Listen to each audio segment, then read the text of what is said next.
Hello friends, આજે છે 11 તો મેં બનાવું છું શક્કરિયા અને મોરિયાની પૂરી, જે તમે શિવરાત્રિમાં પણ ખાઈ શકો છો. આ સ્પેશિયલ ઉપવાસની જ રેસીપી છે. તો મેં શક્કરિયા લઈ લીધા છે. જેની છાલ ખરાબ હોય કાઢી નાખવાની છે, બાકી સરસ ધોઈને લઈ જ લેવાની છે. સારી છે એની છાલ. લીલા મરચાં અને આ મોરિયો. તો ચલો બનાવવાની રેસીપી ચાલુ કરીએ. તો કઢાઈ મૂકી દીધી છે, એમાં આપણે પાણી નાખી દઈશું. હમણાં આટલું જ નાખું છું, પછી જોઈશે તો વધારે નાખીશું. અને થોડું નાખી દીધું છે જીરું. હવે આ ધોઈને મોરૈયો લીધો છે એ એની અંદર નાખી દઈશું. હવે શક્કરિયાને કટ કરી લઈશું ગોળ ગોળ. તો આવી રીતે ગોળ ગોળ શક્કરિયા કાપી લીધા છે, આપણે એની અંદર નાખી દઈશું અને બધું સારી રીતે મિક્સ કરીને એને બાફવા દઈશું. થોડું મીઠું પણ નાખી દઈશું એની અંદર અને ઢાંકીને જ્યાં સુધી શક્કરિયા અને મોરિયો બરાબર થઈ ના જાય ત્યાં સુધી થવા દઈશું. તો આવી રીતે થવા દઈશું શક્કરિયાને અને મોરિયાને અને ઢાંકી દઈશું. હવે તો આવી રીતે મેં નાના મિક્સરમાં લીલા મરચાંને કટ કરીને લઈ લીધા છે અને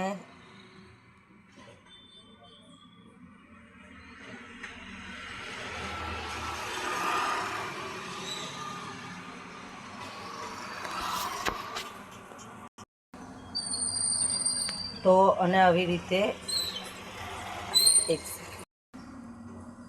આવી રીતે લીલા મરચાં લઈ લીધા છે અને એમાં એડ કરવાનો છે આવી રીતે આદુનો નાનો ટુકડો.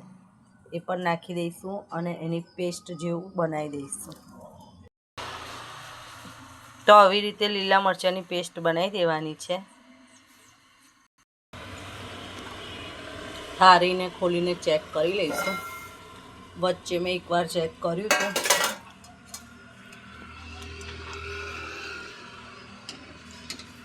તો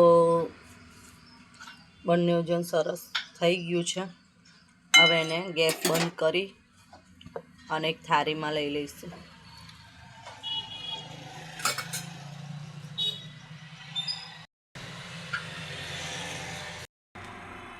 અને આવી રીતે સરસ મિક્સ કરી દઈશું. એક લોટ જેવું તૈયાર કરવાનું છે. તો આવી રીતે સરસ ક્રશ કરી લીધું છે.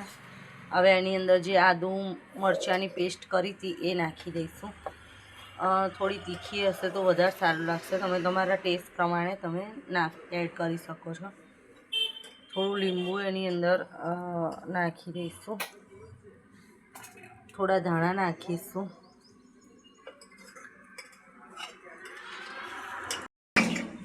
તો થોડી એની અંદર નાખવા માટે સાકર, ખાંડ અને તલ લીધા છે એ પણ નાખી દઈશું. થોડું મીઠું ઓછું છે તો મીઠું પણ નાખી દઈશું, સિંધવ મીઠું.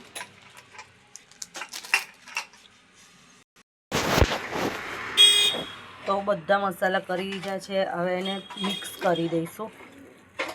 મિક્સ કરીને બતાવું છું તમને. તો આવી રીતે સરસ લોટ બાંધી દીધો છે અને તેલ લઈ લીધું છે. હવે એને એકદમ સરસ થોડું તેલ લગાવી અને સરસ એકદમ કરી દેવાની છે. તો આવી રીતે મસ્ત થેપી દેવાના છે. આવા પેલા વડા બનાવતા હોય એવી રીતે બધી આવી રીતે મસ્ત ગોળ ગોળ કરી અને આવી કરી દઈશું વડા જેવી. તો આવી રીતે બધા જ વડા બનાવીને તૈયાર કરી લીધા છે. મેં જોઈ શકો છો તમે. એની ઉપર મેં કાળા તલ અને ચીલી ફ્લેક્સ નાખ્યા છે. તમે ના નાખવા હોય તો ના નાખી શકો, પણ આના લીધે લુક સારો આવે છે એટલે મેં નાખ્યા છે. હવે એને તળી લઈશું આપણે તેલમાં. તો તેલ ગરમ થઈ ગયું છે અને તળી દઈશું.